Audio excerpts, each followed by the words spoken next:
ya que he hablado de los Mahatmas, comienzo por lo principal. Lo que voy a compartir, como todo lo que comparto, no quiero convencer a nadie, ¿vale? Papelera de reciclaje, lo que no lo tiráis a la papelera y asunto solucionado. Yo no tengo ninguna pretensión ni ninguna necesidad de convencer a nadie de nada ni de nada. Bien. Lo que voy a compartir igualmente, aparte de no querer convencer a nadie, no lo comparto solo por experiencias personales, que es lo de menos, aunque también tengan su papel, sino que es consecuencia de un estudio profundo, de textos espirituales serios y de compartir con gente que son coherentes en su vida espiritual, con su conciencia y en su vida cotidiana, son coherentes con esa espiritualidad y que por tanto por esa coherencia, no por otra razón, tienen para mí toda la credibilidad. Porque hay gente que tiene teóricamente muchos conocimientos y hablan mucho de espiritualidad, pero después le falta esa coherencia en su vida cotidiana. Las personas con las que yo he compartido lo que voy a decir ahora son personas muy coherentes en su vida cotidiana y que lo espiritual realmente lo están plasmando con coherencia en esa vida. Existe una jerarquía oculta. Y utilizo un término teosófico. Ya que ha salido la teosofía, utilizo un término teosófico. También los rosacruces son tan convencidos de eso. Hay una jerarquía oculta. Esa jerarquía oculta está conformada por seres muy evolucionados, muy elevados, y son seres que en buena parte son los Mahatmas que acabo de comentar. Seres humanos que han evolucionado y que están al servicio de la evolución de este planeta, de la Madre Tierra y de todo lo que en este planeta hay. Por supuesto, también incluyendo la humanidad. Están al servicio de la evolución de todo el logo solar. Esta jerarquía oculta no es que tenga una especial atención por la humanidad. La humanidad, en este sentido, tenemos que quitarnos tanto ego de encima. Su percepción es mucho más amplia. Pero siendo mucho más amplia su percepción de evolución, también está incluida la humanidad. Es decir, en la medida en la que están, entre comillas, atendiendo a un plan que es el plan evolutivo, que incluye el logo solar, que incluye a la Madre Tierra, pues también incluye inevitablemente a la propia humanidad. A través de esta jerarquía oculta tenemos conocimiento de que el proceso evolutivo de la humanidad es un proceso que tiene un discurrir temporal que no está fijado en el calendario, pero sí está fijado en las fases. La humanidad tiene que ir desarrollando todos los componentes de los que hablábamos al principio del programa, todos los componentes perecederos y todos los componentes imperecederos, y la humanidad va desplegándose a través de razas y a través de sus razas, que es lo que permite precisamente ir poniendo en desarrollo todos estos componentes. Ahora mismo estamos en un momento evolutivo de la humanidad donde lo que corresponde es empezar ya a desarrollar de una vez, ya es hora, nuestra mente abstracta. Ya hemos desarrollado nuestra mente concreta y ahora el momento evolutivo de la humanidad, en el lenguaje que se utiliza en teosofía, estamos en la quinta subraza de la quinta raza, lo que corresponde ahora es desarrollar nuestra mente abstracta. Pues bien, la jerarquía oculta es una jerarquía llena de amor, llena de conciencia, llena de espiritualidad, que lo que hace es acompañar este proceso, un proceso global y también el proceso de la humanidad. La presencia de esa jerarquía oculta es muy importante que no se nos olvide por lo que viene ahora. Lo que viene ahora, ¿qué es? Que también existe una élite, que no es la jerarquía oculta, es otra cosa. Existe una élite. Esa élite es la que maneja el sistema socioeconómico. La economía, la sociedad, la política, el sistema socioeconómico está manejada por una élite. Esa élite está perfectamente organizada. Hay un programa en Espató, en Recuerda TV, que lo dedicamos específicamente para eso. Si lo buscáis en el canal de Espató en YouTube, se llamó Los amos provisionales del mundo, donde me detengo en esto con muchísimo detalle. Pues bien, esa élite está perfectamente organizada. Y esa élite tiene una serie de círculos en su organización. Tiene un círculo primero, un círculo segundo, un círculo tercero, y a través de esos círculos es como manejan y dirigen el conjunto de los mecanismos económicos, de los mecanismos políticos, de los mecanismos institucionales, de los mecanismos sociales. Y en el núcleo duro, en el círculo 1, los seres que hay ahí no son humanos. En el 2 sí, pero en el 1 no. En el círculo primero están los seres no humanos a lo que se hacía referencia en la pregunta. Estos seres no humanos, ¿quiénes son? Corrientes espirituales nos han dado pistas muy importantes al respecto. Lo que ocurre es que por la manipulación que ellos mismos persiguen, por el anonimato en el que intentan actuar, cuando leemos eso en esos textos que en muchos casos para muchas corrientes espirituales son textos sagrados.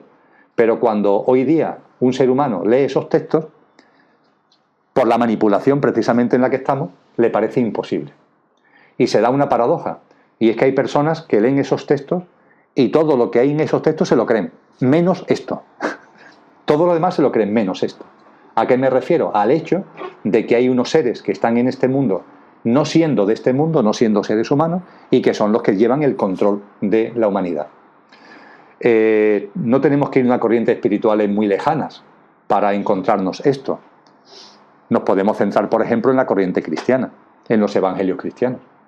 En los evangelios cristianos, en 2 de ellos, se habla de que a Jesús de Nazaret, cuando se retiró, una vez que se produce el bautismo, antes de comenzar su vida pública, se retira al desierto para estar en meditación durante 40 días y 40 noches, está en introspección, en encuentro interior, insisto, antes de arrancar su vida pública, antes ya de lanzarse por completo a compartir con los demás, ahí tiene una presencia.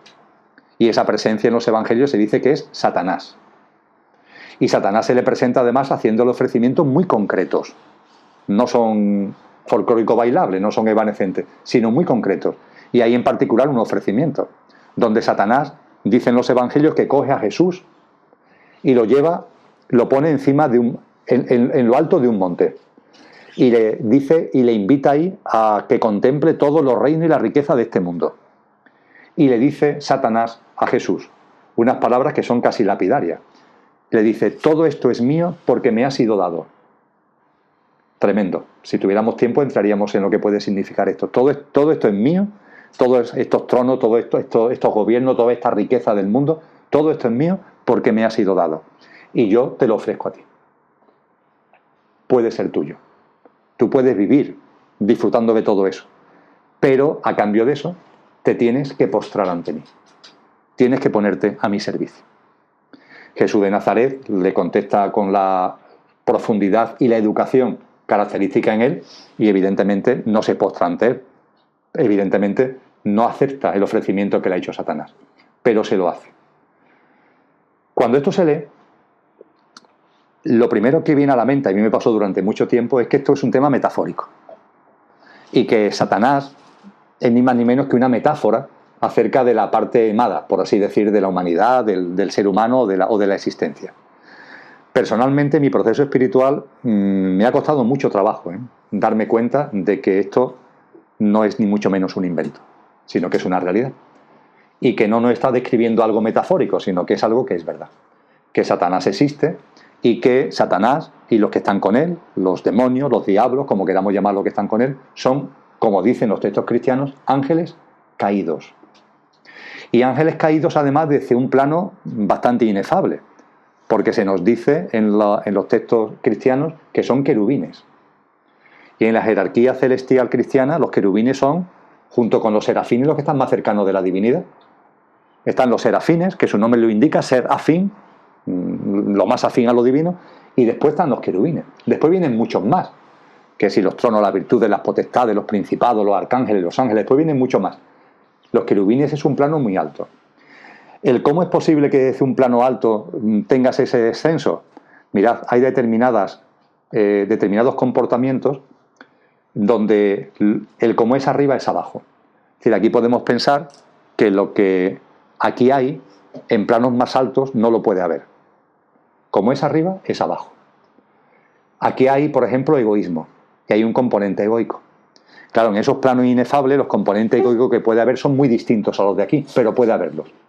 Porque como es arriba es abajo, como es abajo es arriba. Hay una frase de un místico árabe, Al-Halal, que reproduzco mucho, que dice: Dios es yo, y yo soy Dios cuando ceso de ser yo. Dios es yo, y yo soy Dios cuando ceso de ser yo. Cesar del ser yo significa ir más allá de tu yo físico, mental y emocional, y más allá de tu personalidad. Unificarte con tu yo superior, que efectivamente es divino.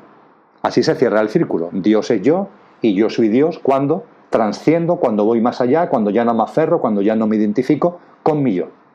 Pues bien, lo que le sucede a estos ángeles caídos es que en un momento determinado, antes de que cayera, desde el mayor respeto lo digo, porque en los procesos concienciales y evolutivos cada cual tiene el derecho, todo el derecho del mundo a vivir lo que considere oportuno, tomaron la decisión de que con todo el conocimiento, con toda la sabiduría de ese plano tan inefable, tomaron la decisión de que Dios es yo y yo soy Dios sin cesar de ser yo. Dios es yo y yo soy Dios sin cesar de ser yo. Es decir, yo quiero, yo siendo yo, actuar como Dios. No sé, es como si yo ahora cayera en la paranoia de sabiendo que Dios es yo y yo soy Dios cuando ceso de ser yo. Es como si yo cayera en la paranoia de decir, no, pues yo voy a ser Dios pero siendo Emilio.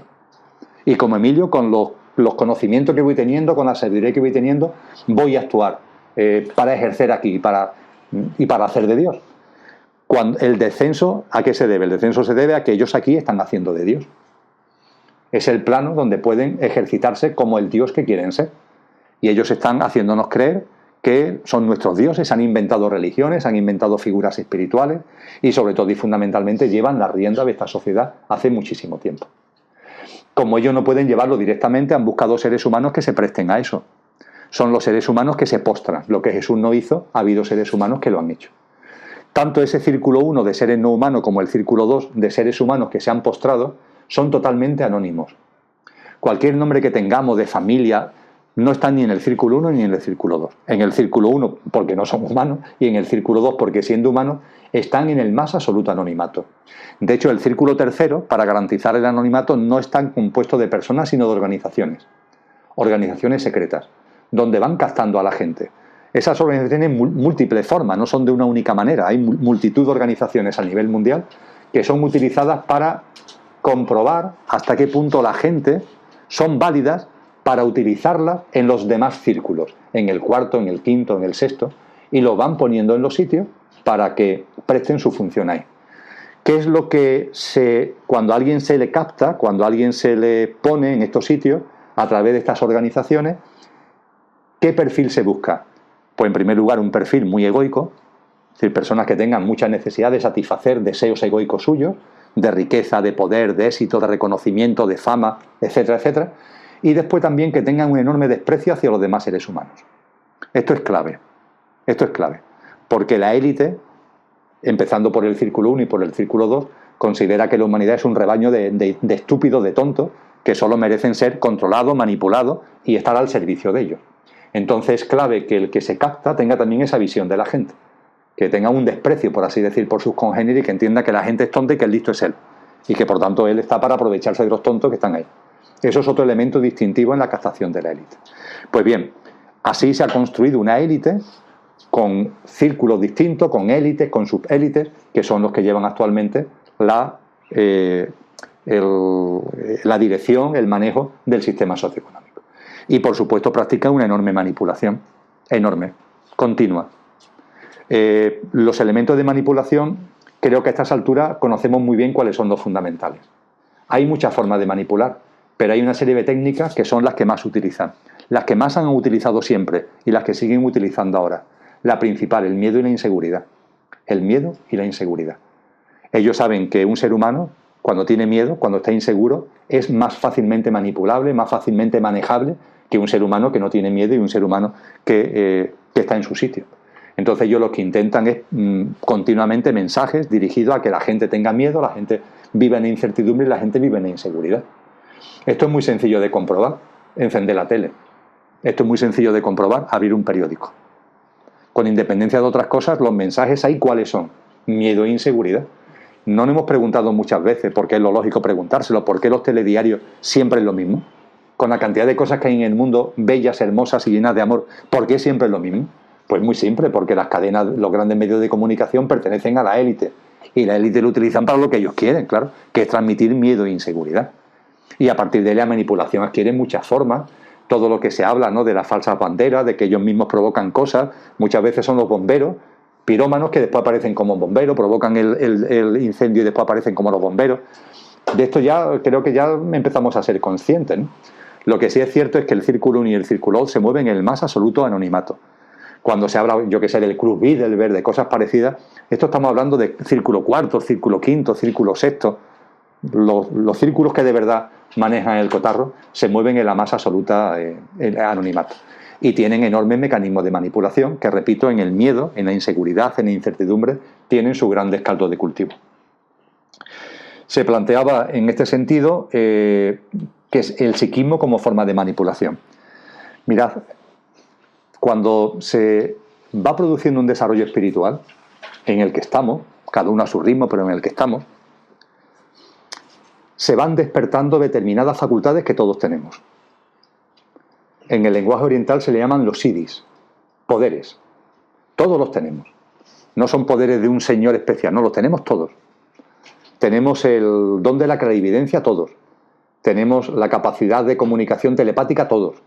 Tenemos una serie de poderes que tenemos todos. Pero esos poderes van abriéndose, no en todos a la vez, en función de tu desarrollo espiritual. Te vas desarrollando espiritualmente y empiezas, por ejemplo, a recordar vidas pasadas, pongamos por caso, porque se empieza a recordar vidas pasadas, hay otro don que empieza a aparecer. Pero eso va apareciendo conforme tú vas teniendo un desarrollo espiritual. A partir de ahí, cuando en ese desarrollo espiritual van apareciendo esos dones, hay un enorme riesgo, y es el riesgo de que eso te pille, de que esa fenomenología te pille. Y eso ocurre con demasiada frecuencia. Personas que han empezado a tener una evolución, que ha habido una determinada facultad que ha aparecido y se han obnubilado con esa facultad. Y esa obnubilación le lleva incluso a veces, hay demasiados casos, a lucrarse de esa facultad. Ese es el mundo del psiquismo. A partir de ahí, que vayan apareciendo en tu vida determinadas facultades, determinadas capacidades, porque te vas desarrollando espiritualmente, es lo natural. Pero por favor, que esas capacidades no te absorban, no te hagan olvidar que el sendero es el desarrollo espiritual, no el que te haga un experto ahora en no sé qué facultad. Y por supuesto, por favor, que esa facultad la utilices, cuando las ponga y la comparta con los demás, lo utilice de forma generosa, de forma altruista, porque es un fruto que te viene dado por el desarrollo espiritual. No te viene dado para tu lucro, no te viene dado para tu bienestar, sino que es algo que te viene dado para que lo compartas generosamente con los demás. Bueno, pues hoy en el ámbito de lo llamado espiritual hay muchas personas que se mueven en el ámbito del psiquismo y que se quedan ahí pilladas. Y además intentan a veces convertir en negocio eso que es ni más ni menos que un don que deberían compartir de forma enormemente generosa. De esto se aprovecha mucho esa élite. Y hay textos que nos hablan de que en el proceso evolutivo de la Atlántida, el proceso evolutivo de la Atlántida no llegó al punto donde en principio tendría que haber llegado, porque en las personas que fueron desarrollándose espiritualmente, una parte importante quedaron pilladas en el psiquismo. Y al quedarse pillada en el psiquismo no siguieron evolucionando espiritualmente. Por tanto, es un tema enormemente importante. Se preguntaba igualmente si esa manipulación va más allá de la vida. Es decir, cuando falleces, en la fase de tránsito, es posible que estas entidades no humanas, su manipulación llegue también ahí y te hagan ver una serie de cosas irreales con el objetivo de que vuelvas otra vez a este plano. Sinceramente, por lo que he podido compartir, por lo que he podido conocer, por lo que he podido experienciar, no. El tránsito, lo que hay entre el plano físico y el plano de luz, el tránsito es plano astral. En el plano astral hay todo, hay muchas cosas, pero no se produce esto que estamos comentando aquí. No hay esa manipulación. Y es más, lo que sí hay en el plano astral son entidades, seres de luz, que acompañan en el tránsito. Es decir, por tanto, no solamente no hay entidades que te manipulen, que te coarten de alguna manera, sino que hay entidades que están ahí para ayudarte en el tránsito, respetando siempre el libre albedrío. Hay personas que cuando desencarnan, su mundo emocional, su mundo mental, como comentábamos al principio del programa, es muy denso, y eso hace que se queden pillados en el tránsito y tienen que vivir esa experiencia hasta que su mundo emocional y su mundo mental va poco a poco diluyéndose, ¿no?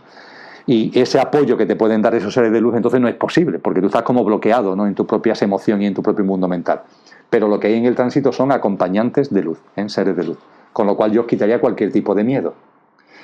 Ya sería el colmo, es decir, que el miedo que nos meten estando aquí encarnados, ahora también cuando estemos a punto de desencarnar, cuando estemos en el lecho de muerte, estemos temiendo, bueno, y ahora cuando lo que se nos va a aparecer ahí, no. Ahí vamos a estar con nosotros mismos, porque cada uno vive el tránsito en función de su estado de conciencia, vamos a estar con nosotros mismos, Y como mucho lo que hay son seres de luz que nos van a acompañar siempre que nosotros, por nuestro estado de conciencia, nos abramos a ese acompañamiento.